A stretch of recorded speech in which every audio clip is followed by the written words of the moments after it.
여러분 안녕하세요. 김신일 목사입니다. 오늘은 네 번째 시간으로 우리 모두에게 친숙한 하나님의 이름 예수를 함께 묵상해 보겠습니다. 이 말씀은 마태복음 1장 21절의 말씀에서 시작되죠. 아들을 낳으리니 이름을 예수라 하라. 이는 그가 자기 백성을 그들의 죄에서 구원할 자이심이라 하니라.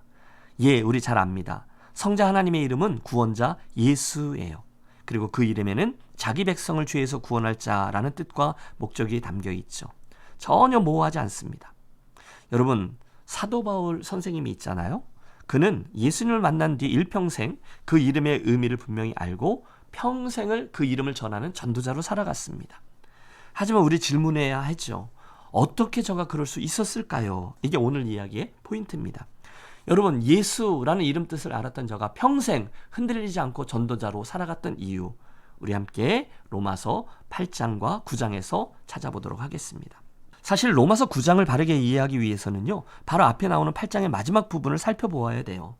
그 8장 마지막 부분에서 바울은 예수를 믿고 구원받아 경험하게 된 그의 변화와 기쁨을 이렇게 노래합니다. 자기 아들을 아끼지 아니하고 우리 모든 사람을 위하여 내주신 이가 어찌 그 아들과 함께 모든 것을 우리에게 주시지 아니하겠느냐. 내가 확신하노니 사망이나 생명이나 천사들이나 권세자들이나 현재일이나 장래일이나 능력이나 높음이나 다른 어떤 피조물이라도 우리를 우리 주 그리스도 예수 안에 있는 하나님의 사랑에서 끊을 수 없으리라. 와, 너무 기쁘고 놀랍다는 거죠. 그런데 바로 그 다음 장인 9장으로 넘어가서는 분위기가 완전히 반전됩니다. 그는 갑자기 목소리를 낮추어 이렇게 고백해요. 나의 형제 곧 고륙의 친척을 위하여 내 자신이 저주를 받아 그리스도에게서 끊어질지라도 원하는 바로라. 여러분, 여기 일평생 복음을 위해 달려왔던 사도 바울에게 고민이 하나 있습니다. 너무 고통스러운 고민.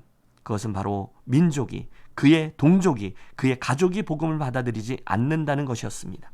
먹을 게 없거나 사업에 실패했거나 큰 병으로 인한 고통이 아니었어요. 내 동족, 내 민족, 내 고륙의 친척이 예수를 믿지 않고 하나님을 거부하기 때문에 그래서 고통스럽습니다.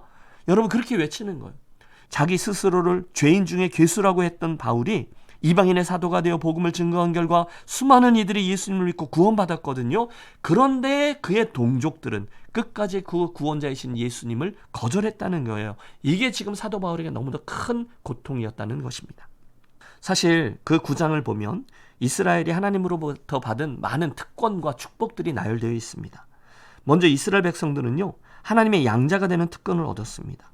하나님의 영광을 보는 특권도 얻었습니다. 또 그들에게 주어졌던 수많은 언약들도 있습니다. 율법, 대표적인 거죠. 또 예배도 있었습니다. 훌륭한 조상들도 있었죠.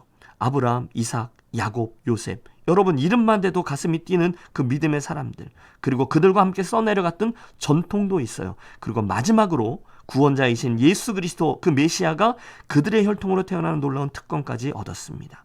그러나 그렇게 놀라운 특권을 가졌음에도 오히려 이스라엘 백성들만이 복음을 받아들이지 않는 거예요.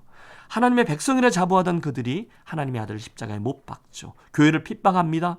그래서 가장 먼저 구원을 받아 마땅했던 이스라엘이 그만 그 은혜의 자리에서 떨쳐져 나간 거예요.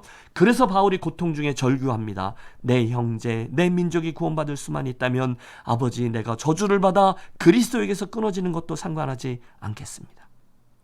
여러분, 제가 바울이었으면 그렇게 기도하지 못했을 거예요. 왜냐하면 지금까지 그 유대인들이 바울을 어떻게 대했는지를 알기 때문이에요. 바울을 쫓아다니면서 일평생 복음 전하는 것을 방해한 이들도 유대인들이고, 비방하고 죽을 만큼 때리고 옥에 가두며 괴롭혔던 이들도 유대인입니다. 그런데 바울은 어떻게 그 원수 같은 동족을 향해서 이렇듯 불타는 사랑을 토해낼 수 있는 것일까요? 두 가지 비밀이 있어요. 먼저 첫 번째 비밀은 하나님 아버지의 사랑 때문입니다. 좀 더 정확히 표현하면 사도 바울이 이스라엘을 향한 하나님 아버지의 그 사랑, 그 마음을 알고 있었기 때문이라는 거예요. 죽음과 멸망을 향해 달려가고 있는 이스라엘을 향한 아버지의 마음, 그 애타는 심정을 저가 이해했어요. 그래서 기도한 거죠. 아버지, 나는 그리스도에게서 끊어지기까지 해도 괜찮습니다. 혹시 저 패역한 내 형제와 민족을 구원해 주실 수만 있다면 그래도 괜찮습니다. 저들을 구원해 주십시오. 혹시 여러분에게 믿지 않는 가족이 있습니까? 믿지 않는 이웃이나 친구는요, 그래서 그들 때문에 애가 타고 고통스럽습니까? 여러분 주변에 있는 친구들 가운데 아직도 복음을 거절하는 그런 사람들 말입니다. 바로 그들을 위해서 애통해야 하며 아버지 그 영혼을 꼭 구원해 주십시오라고 우리는 기도하고 있나요? 솔직히 우리들에게는 그 기도가 많이 모자랐죠. 멸망을 향해 걷고 있는 그 영혼으로 인해서 너무너무 괴로웠던 사도 바울에 비해 우리는 별로 괴롭지가 않아요. 그들 때문에 내가 구원을 받지 못하더라도 저들을 구원해 주십시오라고 말하는 사도 바울의 말이 그렇게 마음에 와닿지 않습니다. 여러분, 왜 그럴까요? 왜 나는 부모님이, 형제가, 자매가, 또 이웃이 예수를 모른 채 멸망의 길로 향하고 있는데 그만큼 절망하지 않고 있는 걸까요? 그렇게도 많은 선교사님들이 잃어버려진 영혼들을 위해서 애쓰고 선교 보고하면 눈물을 흘리고 하는데 우리는 왜 그렇군요 정도로밖에 반응하지 못하고 있는 것일까요? 그것은 그 하나님의 마음을, 아버지께서 그들을 향해 가지고 있는 심정을 아직 모르기 때문입니다. 그걸 이해하지 못해서 그래요. 물론 종종 느끼긴 하죠. 그러나 금방 잊을 때가 많죠. 때로는 아버지의 그 마음을 아는데도 살짝 내 형편 때문에 외면하기도 합니다. 사랑하는 여러분, 아버지의 상한 마음을 아십니까? 잃어버려진 자식을 찾아서 당신의 품에 다시 안기까지는 절대로 다른 위안이 있을 수 없는 그 아버지의 그 아픔 말입니다.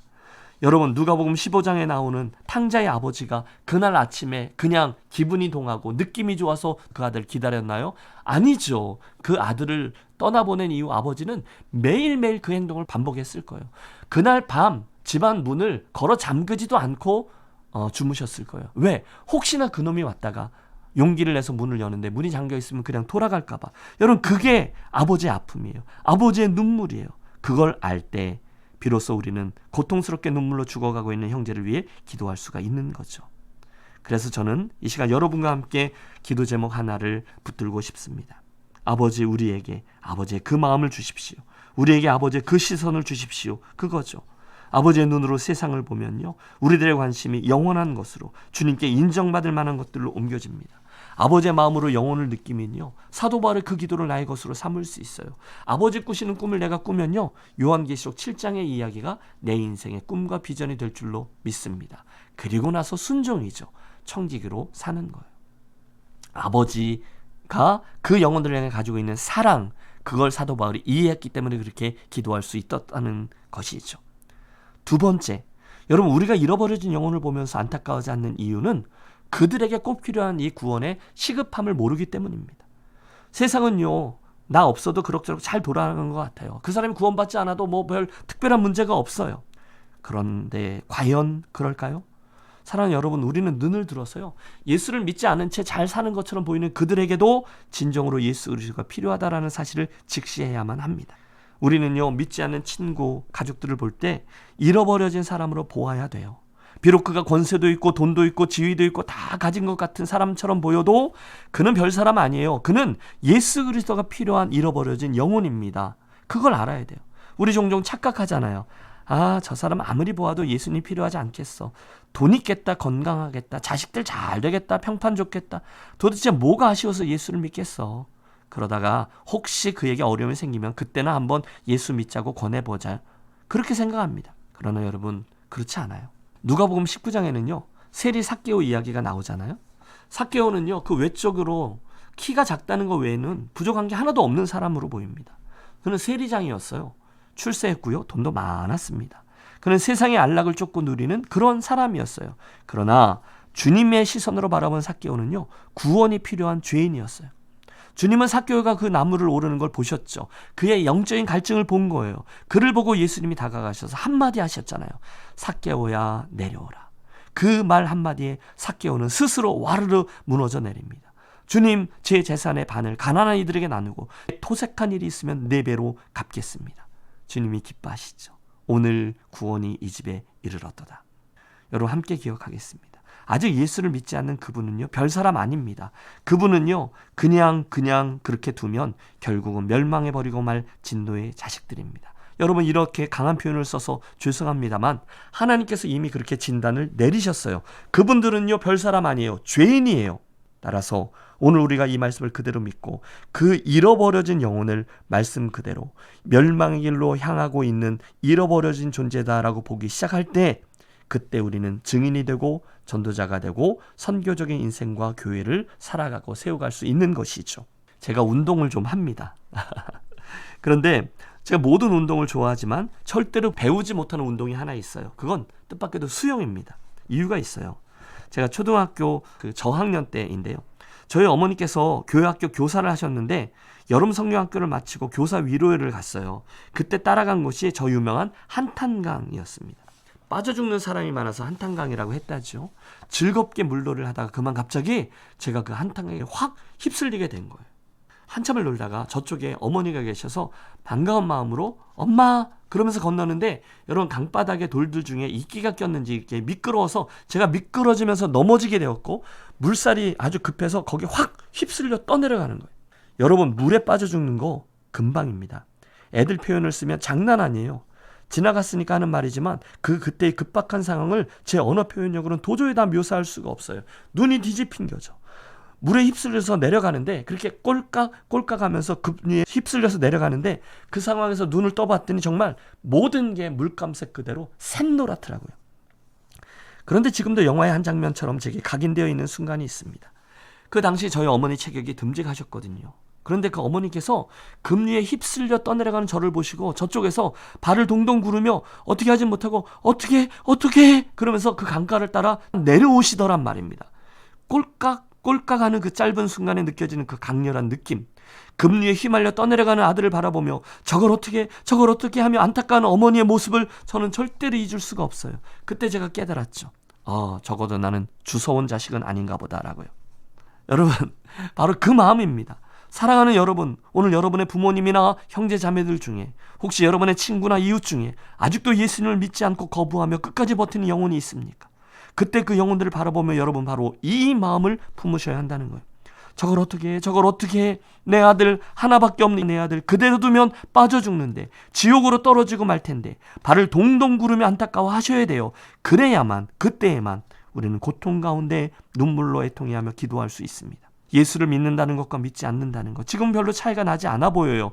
끽해야 주일날 아침 일찍 일어나 교회를 가거나 또는 늦잠을 자거나 하는 정도이겠죠. 그러나 일단 그 인생이 맞춰지는 날 그곳에는 엄청난 차이가 생겨납니다. 한 사람은 영원한 생명으로 그러나 또 한 사람이 영원한 불구덩이로 갈려질 것입니다. 지금은 아직 기회가 있습니다. 그러나 그날 그들은 절대로 재기의 기회를 얻지 못할 것입니다. 우리의 고민이 여기 있죠. 다행히 저와 여러분은 구원을 받았습니다. 그게 다가 아니에요. 로마서 8장처럼 우리를 향한 하나님의 그 사랑에서 우리를 끊을 자가 없다 하십니다. 내가 확신하노니 사망이나 생명이나 천사들이나 권세자들이나 현재 일이나 장래 일이나 능력이나 높음이나 깊음이나 다른 어떤 피조물이라도 우리를 우리 주 그리스도 예수 안에 있는 하나님의 사랑에서 끊을 수 없느니라. 여러분 한 절 한 절 얼마나 감격스러운 말씀인지요. 그 순간 주님이 묻습니다. 너 좋냐? 예, 좋죠. 주님 정말 감사해요. 예수 믿게 해주신 건 너무너무 고마워요. 그런데 주님이 이어서 다시 묻습니다. 그런데 너 혼자 구원받았다고 감격하고 기뻐하냐? 우리는 네, 그럼요 하려다가 더 이상 말을 잇지 못합니다. 오늘 로마서의 그 말씀 앞에 부끄러움이 있습니다. 영혼의 부담감에 대한 그것 때문에 애통함으로 눈물로 기도하는 사도 바울의 모습 앞에서 우리는 할 말이 없어요. 너무 부끄럽습니다. 바로 그 순간 그 교회에서 물찬 돼지라고 불리우던 이인철 선생님께서 그림과 같이 수영을 해오시더니 그 한탄강의 급류에서 저를 붙잡고는 딱 건져내 주셨습니다. 드리고픈 말씀은 이겁니다. 저는 지금도 그분이 어디 사시는지 무엇하며 사시는지 전혀 알지 못합니다. 그러나 저는 아직도 그분의 이름과 얼굴을 분명히 기억합니다. 아니 평생 잊지 못할 겁니다. 어째서요? 물에 휩쓸려 떠내려가 죽던 나를 살려준 문자 그대로의 생명의 은인이기 때문입니다. 여러분 여기에 여러분의 이름과 여러분의 얼굴을 절대로 잊지 못하게 될 그런 분들이 오늘도 여러분 주변에 많이 있습니다. 여러분이 그분들을 위해 애통하며 기도하며 또 수고해야 될 이유가 바로 거기 있는 거죠. 저에게는 원래 초등학교 동창이었다가 군대에서 다시 만나게 됐던 경식이란 친구가 있어요. 한 5개월 정도 겹쳐서 생활한 후 헤어지게 되었는데 지나고 나서 얼마 안 있어 들리는 소문에 의하면 이 친구가 제대한 후에 예수를 믿기 시작했고 곧 저와 제 아내의 고향 교회인 북예동 교회라고 그 지역에 꽤 사이즈가 있는 교회였는데 얼마 안 가서 그 교회 청년회 회장이 되었다는 거예요. 제가 그 교회 사이즈를 아는데 출세의 속도가 굉장히 빠른 거죠. 자식 나이는 먹고 장가는 가야 되겠고 연애나 한번 해보려고 교회 갔겠지 하고 별 생각 없이 흘려듣고 말았어요. 그런데 얼마 후에 제가 캐나다에서 목회할 때 들었는데 그 친구가 그 교회에서 외국인 노동자들을 위한 선교 사역을 시작했는데 열심히 하더니 어느새 그곳의 핵심 멤버가 되고 그 선교 부서의 담당 부장 집사가 되었다는 거예요. 그래서 제가 그 홈페이지를 들어가 보니까 그 얼마나 열심히 외국인 노동자들을 섬기는지 깜짝 놀랐어요. 이 친구 장난 아니네. 그런데 그게 다가 아니었어요. 얼마 후에 보니까 뭐 최전도사가 어떠고 하고 전도사 타이틀이 붙고요. 얼마 후에는 직장 다 접고 신대원에 들어가 공부했고 나중에 그래 지금은 아주 귀한 목사가 되어 있습니다. 이 친구 얼마나 뜨거운지 몰라요. 그래서 저는요, 처음 된 자가 나중되고 나중된 자가 먼저 된다라는 주님 말씀의 뜻을 그 친구를 통해 알게 되었습니다. 그런데 제가 드리고픈 말씀은 이제부터입니다. 그 전후좌우의 얘기를 다 알지 못하고 있을 어간에 제가 99년도인가 태국에 선교 사역을 다녀오다가 한국에 며칠을 들른 거예요. 그런데 이 친구가 제가 동네에 나타났다는 소문을 듣고는 저를 꼭 만나야 한다며 저를 찾아온 거죠. 그리고 그곳에서 저는 제가 꿈에도 잊지 못할 감격스러운 고백 하나를 듣습니다. 신이라, 내가 왜 예수 믿게 됐는지 아니? 몰라. 너 때문이야. 여러분, 제가 깜짝 놀랐어요. 나 때문이라고? 그래, 나는 너하고 이러저런 이야기를 할 때마다 내 인생에 뭔가 특이한 것을 보곤 했어. 그건 단순히 내가 신학생이라서 그랬던 게 아니라 뭐랄까, 너에게는 예수 믿는 사람의 인생은 뭔가 다르구나 하는 그런 생각이 들게 하는 뭔가가 있었어.